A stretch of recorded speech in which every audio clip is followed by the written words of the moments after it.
यह हादसा पहले जैसे किसी हादसे की तरह नहीं था। यह कहानी कुछ मुख्तलिफ थी, क्योंकि यह बस का हादसा था जो कि आसमान में हुआ, 42,000 मीटर की बुलंदी पे और निहायत ही पुरस्कार अंदाज में।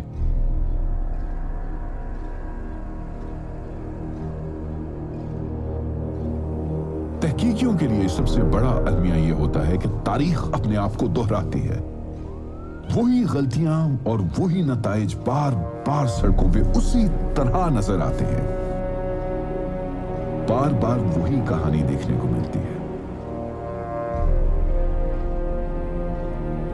पर इस बार कुछ ऐसा नहीं था।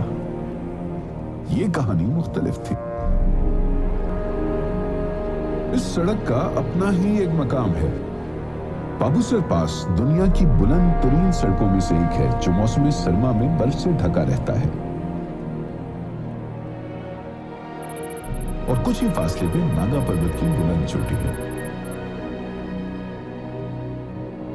ऑक्सीजन की कमी के बायस यहां लोगों को सांस लेना भी मुश्किल हो जाता है। ऐसा नहीं है कि इन सड़कों पे हादसा नहीं होते। ये सड़कें बहुत खतरनाक हैं। मगर यहां ज्यादातर हादसों में या तो गाड़ी खाई में गिर जाती है या ऊपर से कोई चीज गाड़ी पे आके गिर जाती है। मगर इस बार कुछ ऐसा नहीं था।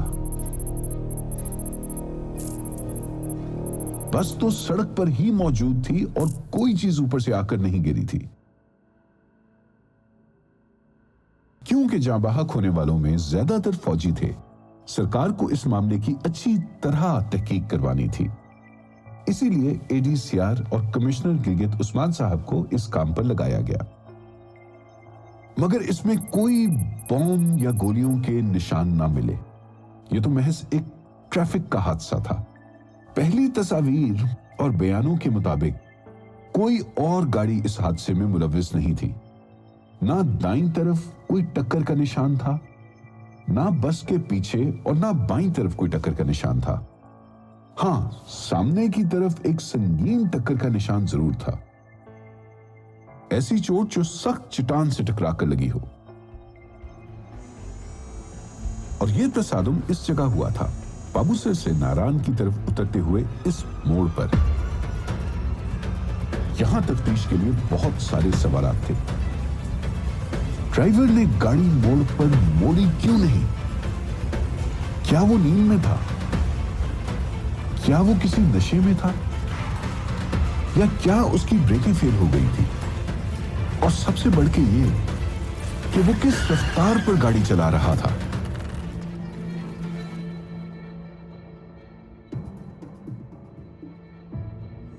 रफ्तार मालूम करने का एक तरीका स्पीडोमीटर इम्प्रिंट मेथड कहलाता है। स्पीडोमीटर की यह सुई शीशे के पीछे बंद होती है। वक्त के साथ डायल पर हल्की सी मिट्टी जम जाती है। टक्कर या झटके से यह सुई जाके इस डायल को टकरा जाती है और निशान छोड़ देती है। हमें यह निशान मिल गया। मगर ज्यादा बड़ा झटका यह था कि निशान किस जगह पर था। 115 किलोमीटर फी घंटा।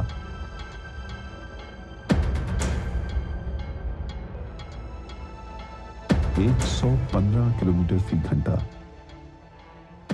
इस सड़क पर।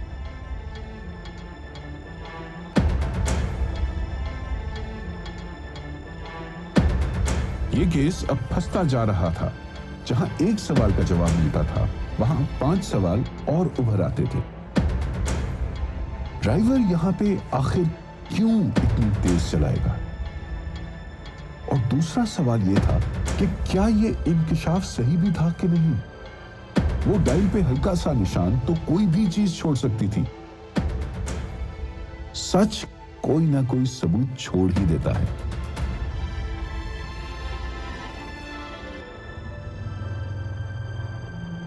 रफ्तार ढूंढने का एक और तरीका प्रोजेक्टाइल मेथड कहलाता है। जब भी कोई चलती हुई चीज एकदम से रुक जाती है, तो उसके ऊपर का सामान या शीशे के टुकड़े उसी रफ्तार से आगे चलते रहते हैं। वो टुकड़े जितनी दूर जाके गिरते हैं उतनी रफ्तार तेज होती है। जब प्रोजेक्टाइल के फॉर्मूले से रफ्तार ढूंढी गई तो वो तकरीबन उतनी ही निकली। ये बस तो वाकई ही बहुत तेज थी, मगर क्यों?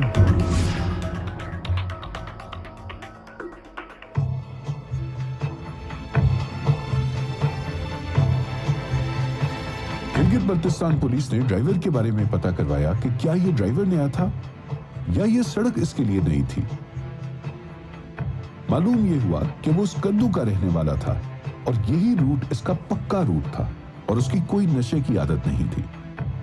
मगर फिर क्यों, ये जानते हुए कि आगे मोड़ है, ड्राइवर नींद में भी नहीं हो सकता था, क्योंकि इस सड़क पर बस चलाना आसान काम नहीं और इस रफ्तार पर चलाने के लिए तो पूरी हाजिर दिमागी की जरूरत होती है।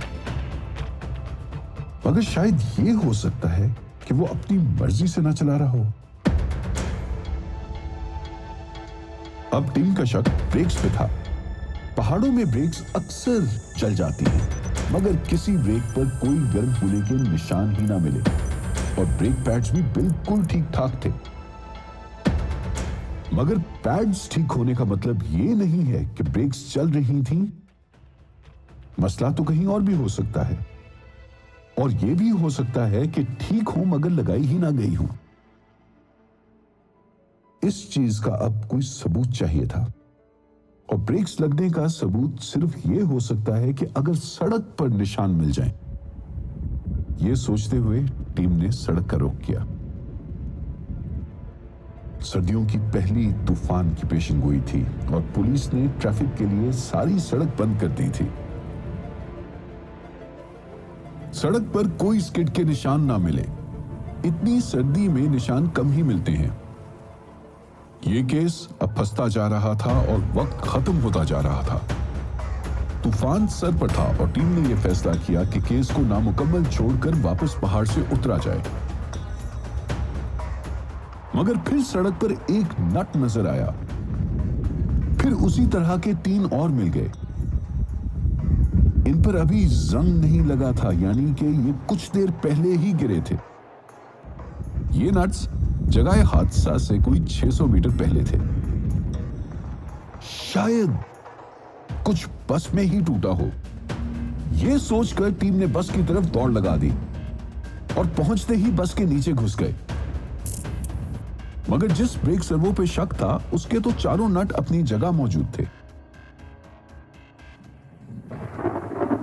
यह केस यहां भी हल ना हुआ और लग रहा था कि यह अब अधूरा ही रह जाएगा। मगर जैसे ही तफ्तीशी ने वापसी के लिए मुंह मोड़ा तो उसने देखा कि बस की ड्राइव शाफ्ट ही नहीं है और वो 4 नट्स वो ड्राइव शाफ्ट के थे। ड्राइव शाफ्ट का काम तो टायरों को इंजन की ताकत पहुंचाना होता है। इसका ब्रेक से तो कोई ताल्लुक ही नहीं है और अगर शाफ्ट ने टूटना भी था तो उसको उस वक्त टूटना चाहिए था जिस वक्त बस चढ़ाई चढ़ रही थी, ना कि उतरते हुए। आखिरी हरबे के तौर पे एक तफ्तीशी बस के अंदर चला गया ताकि कोई और सबूत मिल जाए। एक तसादुमशुदा बस के अंदर जाना बहुत ही हौसले वाला काम होता है। अंदर लहू की महक और निशान, इंसानी जिस्मों के टुकड़े, टूटे हुए ख्वाब सब देखने को मिलता है। इन्हीं सब में ड्राइवर की कुर्सी के साथ ब्रेक के तेल की 8 बोतलें पड़ी थी। गिलगित पुलिस ने बताया कि ड्राइवर ने रात के 3 बजे गिनी के पेट्रोल पंप से 8 बोतलें खरीदी थी। 8 बोतलें, और वो भी रात के 3 बजे खरीदना कोई मामूली बात तो नहीं थी। अब ये कहानी कुछ जुड़ रही थी। स्कंदू से चित्राल आते हुए ड्राइवर को महसूस हुआ कि बस का ब्रेक पेडल नीचे की तरफ जा रहा है और कहीं से तेल निकल रहा है। उसने अपने मैनेजर को कॉल की,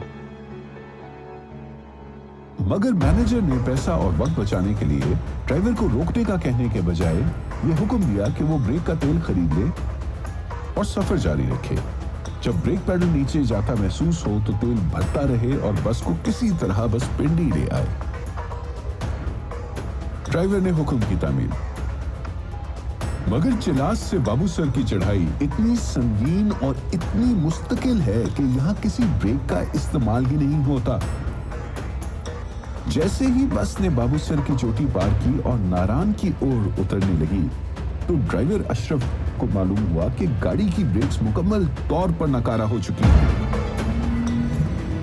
अशरफ हुसैन ने जोर से पैडल दबाया मगर ब्रेक्स ना लगी।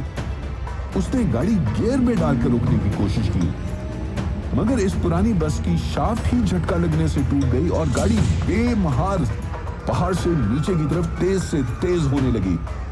अशरफ ने चिल्लाना शुरू कर दिया कि बस से छलांग लगा दे मगर बस के पीछे का इमरजेंसी डोर ही नकारा था। जान पर खेलकर बाकी सवारियों को बचाने की कोशिश की। बस तेज से तेज होती गई और अशरफ बस पर काबू पाने की कोशिश करता रहा।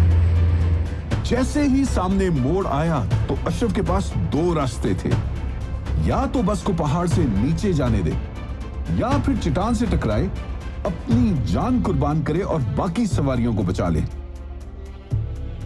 अशरफ ने अपना फैसला कर लिया।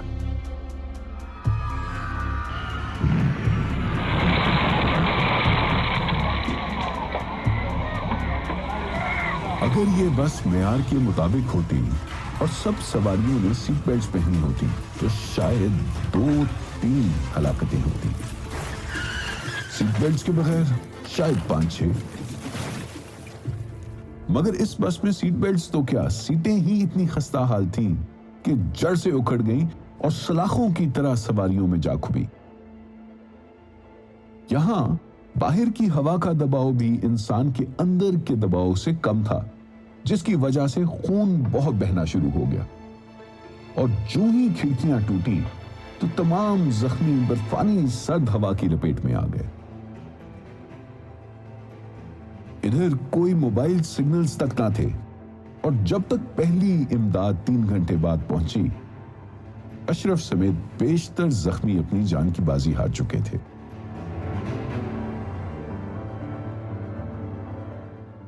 बिलाखिर यह हादसा मुख्तलिफ तो ना था। यह तो वही कहानी थी जो गिलगित बल्तिस्तान और पाकिस्तान की सड़कों पर रोज होती है। नामयार गाड़ियां और बोसीदा हाल सड़कें और फिर लाशों के ढेर। जीबी के मशहूर पहाड़ों पर इतने कोपहमान नहीं मरते जितने कि इन सड़कों पे मुसाफिर। और रोड सेफ्टी की हर नई काविश को तो निजाम में रजी बसी करप्शन ही खा जाती। एडीसीआर के लिए कहानी भी वही थी और मायूसी भी वही थी। एडीसीआर एक छोटा सा इंजीनियर्स का गिरोह है जो इंसानी जानों को ट्रैफिक में कुर्बान होने से बचने के इकदामात पर काविशें करता है। मगर जब तक जीबी हुकूमत गाड़ियों के मयार की जांच पड़ताल का कोई निजाम नहीं बनाएगी, यही कहानी फिर अपने आप को दोहराएगी। अशरफ हुसैन के नाम, जिसने अपनी जान पे खेल के बाकियों को बचाने की कोशिश की।